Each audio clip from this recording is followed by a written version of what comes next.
1000 جھڑتے ہیں پھول جن سے. وہ گل ہے لبہائے نازک ان کے, پھول سے کبھی پھول نہیں جھڑتے, بے شک پھول سے کبھی پھول نہیں جھڑتے.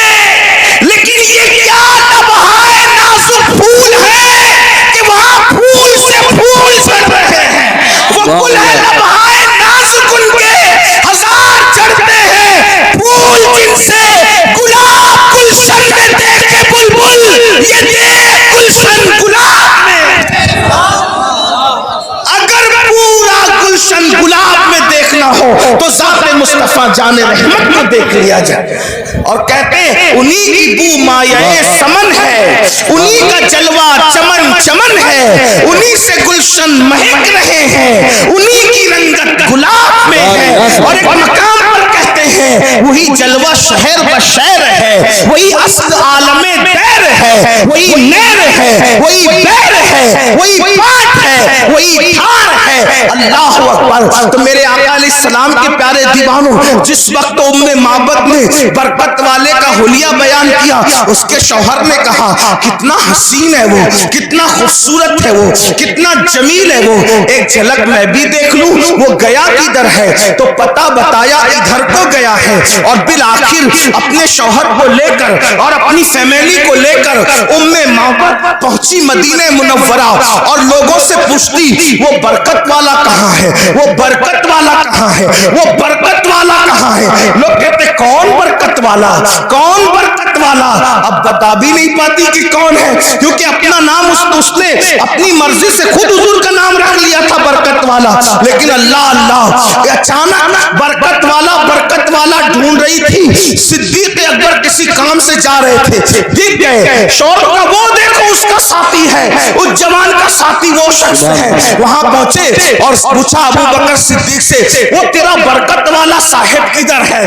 آپ مسکرا پڑے, اچھا آپ ملنا چاہتی ہیں, لے کر کے گئے. اور اس کے بعد جیسے ہی پہنچے ام معبد کے شوہر نے دیکھا اور دیکھ کے کہا واللہ یہ کسی جھوٹے کا چہرہ نہیں, یہ تو سچے کا چہرہ ہے. اور پھر کہا آپ کیا کہتے ہیں, تو جو کہا کلمہ پڑھ کے وہ سب کے سب مسلمان ہو گئے. اندازہ فرمائے میرے آقا علیہ السلام کے پیارے دیوانوں, اصل میں ہمیں اپنے بچوں کو حضور کی عظمت بتانی ہوگی, ہمیں اپنی نسلوں کو حضور کی سیرت بتانی ہوگی. ایک آخری بات اس عنوان سے کرتا ہوں, پھر اینڈ کی طرف چلتے ہیں. ذرا توجہ کرنا. دیکھو آج کل لوگ عجیب سی باتیں کرتے ہیں, عجیب باتیں لوگ کرتے ہیں, اور یہ جتنی باتیں ہو رہی ہے غلط سلط کیوں ہو رہی ہے پتہ ہے, صرف حسد, بغض میں, صرف لوگوں کو حکمرانی کا بھوت سوار ہے دنیا میں, اس لیے لوگ ایسی باتیں کر رہے ہیں. لیکن حقیقت سے کوئی تعلق نہیں.